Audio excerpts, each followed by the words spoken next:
Bismillahirrahmanirrahim. Assalamu alaikum wa rahmatullahi wa barakatuh. Bienvenue sur ma chaîne Apprendre le français avec Monsieur Sharafi. Alors, toujours dans le cadre du conte philosophique Candide de l'optimisme du célèbre et polémiste, écrivain français Voltaire. Alors, dans cette vidéo, on va découvrir le chapitre 7e. Comment une vieille va prendre soin de Candide et comment il retrouvera, Cunégonde, celle qu'il aimait. Alors, Candide est secouru, soigné par une vieille dame qui le conduisait chez Cunégonde. Donc, on va parler de retrouvailles, entre Candide et Cunégonde. Candide ne prit point courage, mais il suivit la vieille dans une masure, c'est-à-dire dans une maison, mal bâtie. Il lui donna un peu de pommade pour se frotter, lui laissa à manger et à boire. Il lui montra un petit lit assez propre. Il y avait auprès du lit un habit complet. Mangez, buvez, dormez, lui dit-elle. Et que Notre-Dame d'Atocha, et Saint Antoine de Padoue et Saint Jacques de Compostelle prennent soin de vous. Je reviendrai demain. Candide, toujours étonné de tout ce qu'il avait vu, de tout ce qu'il avait souffert, et encore plus de la charité de la vieille, voulait lui baiser la main, c'est-à-dire il voulait la remercier à sa façon. Ce n'est pas ma main qu'il faut baiser, dit la vieille. Alors ici, il y a une information implicite, c'est-à-dire la vieille dame fait allusion à qui? À Cunégonde. Parce que cette vieille dame, elle était envoyée par qui? Par Cunégonde d'aller secourir tout simplement Candide. Ce n'est pas ma main qu'il faut baiser, dit la vieille. Je reviendrai demain. Frottez-vous de pommade, mangez et dormez. Candide, malgré tant de malheur, mangea et dormit. Le lendemain, la vieille lui apporte à déjeuner. Visite son dos, le frotte elle-même d'une autre pommade et lui apporte ensuite à dîner. Elle revient sur le soir et apporte à souper. Le surlendemain, il fit encore les mêmes cérémonies. « Qui êtes-vous » lui disait toujours Candide. « Qui vous a inspiré tant de charité, tant de bonté, tant de générosité? Quelle grâce puis-je vous rendre? C'est-à-dire, comment puis-je vous remercier ?»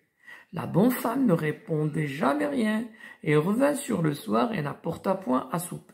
« Venez avec moi, dit-elle, et ne dites mot. » Il le prend sous le bras et marche avec lui dans la campagne environ un quart de mille.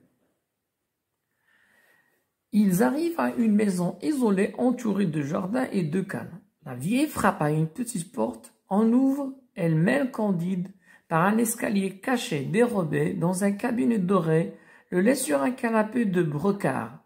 Sur un canapé d'étoffe brochée de soie, d'or ou bien d'argent. Referme la porte et s'en va. Candide croyait rêver et regardait toute sa vie comme un rêve funeste, comme un songe funeste, comme un songe nuisible, affligeant, attristant, et le moment présent comme un songe agréable. On a une sorte d'antithèse, un songe funeste et un songe agréable. La vieille reparut bientôt. Il se tenait avec peine une femme tremblante. Alors cette femme c'est qui? C'est Cunégonde. D'une taille majestueuse, brillante de pierreries et couverte d'un voile. « Ôtez ce voile, dit la vieille à Candide. » Le jeune homme approche et lève le voile d'une main timide. Quel moment, quelle surprise! Il croit voir mademoiselle Cunégonde. Il la voyait en effet, c'était elle-même. La force lui manque. Il ne peut proférer une parole. Il ne peut prononcer une parole. Il tombe à ses pieds. Cunégonde tombe sur le canapé. La vieille les accable d'eau spiritueuse. C'est-à-dire, elle les éclabousse, elle les asperge avec d'eau pour qu'ils reprennent sens tout simplement. Alors, eau spiritueuse, c'est des eaux riches en alcool destinées à rendre conscience tout simplement aux personnes qui sont évanouies.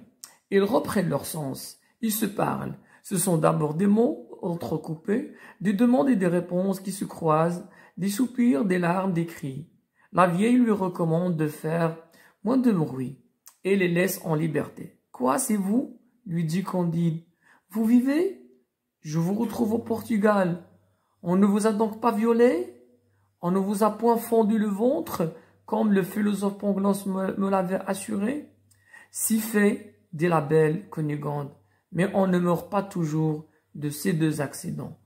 Mais votre père et votre mère ont-ils été tués?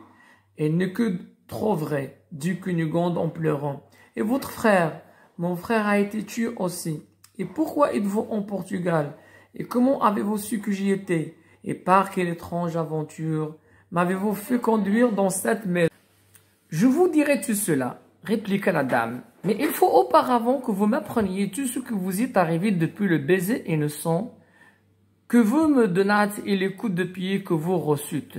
Candide lui obéit avec un profond respect, et quoiqu'il fût interdit, déconcerté, troublé, quoique sa voix fût faible et tremblante, quoique l'échine, ça veut dire son dos, lui fût encore un peu mal, il lui raconta de la manière la plus naïve, la plus naturelle, tout ce qu'il avait éprouvé depuis le moment de leur séparation. Cunégonde levait les yeux au ciel, il donna des larmes à mort, ces hyperboles du bon Anabaptiste, voilà, qui a péri dans la mer, et de Pangloss qui était pendu. Après quoi, il parla en ces termes à Candide, qui ne perdait pas une parole, et qui la dévorait des yeux, et qui la dévorait des yeux. Donc, il s'agit ici d'une métaphore hyperbolique qui la dévorait des yeux. Et c'est ainsi que s'achève cette séance. À la prochaine, Inch'Allah. Bismillahirrahmanirrahim. Assalamu alaikum wa rahmatullahi wa barakatuh. Bienvenue sur ma chaîne Apprendre le français avec Monsieur Sharafi. Alors, toujours dans le cadre du conte philosophique Candide de l'optimisme du célèbre et polémiste, écrivain français Voltaire. Alors, dans cette vidéo, on va découvrir le chapitre 7e. Comment une vieille va prendre soin de Candide et comment il retrouvera, voilà, Cunégonde, celle qu'il aimait. Alors, Candide est secouru, soigné par une vieille dame qui le conduisait chez Cunégonde. Donc, on va parler de retrouvailles, entre Candide et Cunégonde. Candide ne prit point courage, mais il suivit la vieille dans une masure, c'est-à-dire dans une maison, mal bâtie. Il lui donna un peu de pommade pour se frotter, lui laissa à manger et à boire. Il lui montra un petit lit assez propre. Il y avait auprès du lit un habit complet. Mangez, buvez, dormez, lui dit-elle.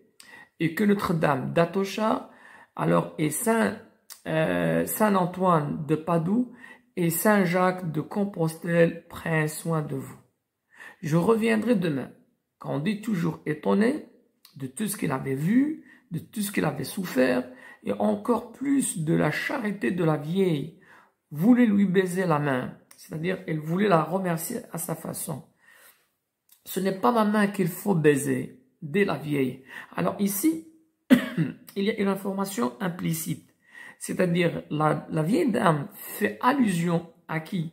Voilà, à Cunégonde. Parce que cette vieille dame, elle était envoyée par qui? Par Cunégonde d'aller secourir tout simplement Candide. Ce n'est pas ma main qu'il faut baiser, dit la vieille. Je reviendrai demain.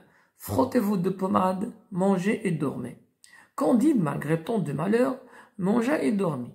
Le lendemain, la vieille lui apporte à déjeuner, visite son dos, le frotte elle-même d'une autre pommade et lui apporte ensuite à dîner.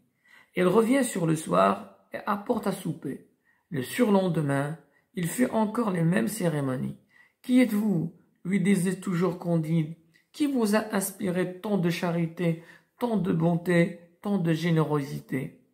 Quelle grâce puis-je vous rendre? C'est-à-dire, comment puis-je vous remercier ?»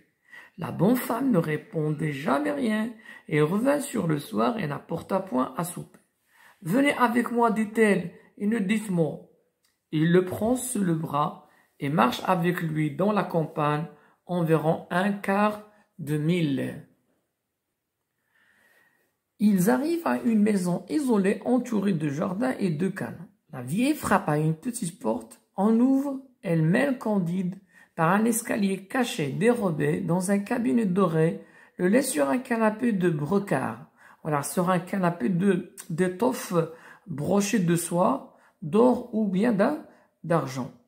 Referme la porte et s'en va. Candide croyait rêver et regardait toute sa vie comme un rêve funeste, comme un songe funeste, comme un songe alors nuisible, affligeant, attristant,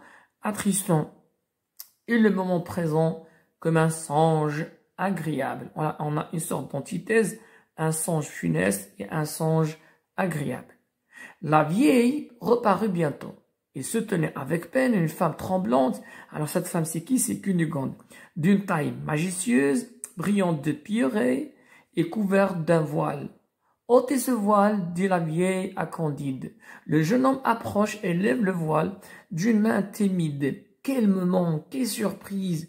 Il croit voir mademoiselle Cunégonde. Il la voyait en effet, c'était elle-même. La force lui manque. Il ne peut proférer une parole. Il ne peut prononcer une parole.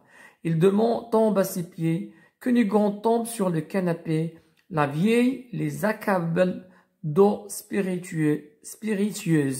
C'est-à-dire, elle les éclabousse, voilà, d'accord, elle les asperge avec d'eau pour qu'ils reprennent sens tout simplement. Alors, eau spiritueuse, c'est des eaux riches en alcool destinées à rendre conscience tout simplement aux personnes qui sont évanouies. Ils reprennent leur sens, ils se parlent. Ce sont d'abord des mots entrecoupés, des demandes et des réponses qui se croisent, des soupirs, des larmes, des cris. La vieille lui recommande de faire moins de bruit et les laisse en liberté. « Quoi, c'est vous ?» lui dit Candide. « Vous vivez? Je vous retrouve au Portugal. On ne vous a donc pas violé? On ne vous a point fendu le ventre, comme le philosophe Pangloss me l'avait assuré? »« Si fait, dit la belle Cunégonde, mais on ne meurt pas toujours de ces deux accidents. Mais votre père et votre mère ont-ils été tués? » Et n'est que trop vrai, dit Cunégonde en pleurant. « Et votre frère? Mon frère a été tué aussi. Et pourquoi êtes-vous en Portugal? Et comment avez-vous su que j'y étais? Et par quelle étrange aventure m'avez-vous fait conduire dans cette maison? »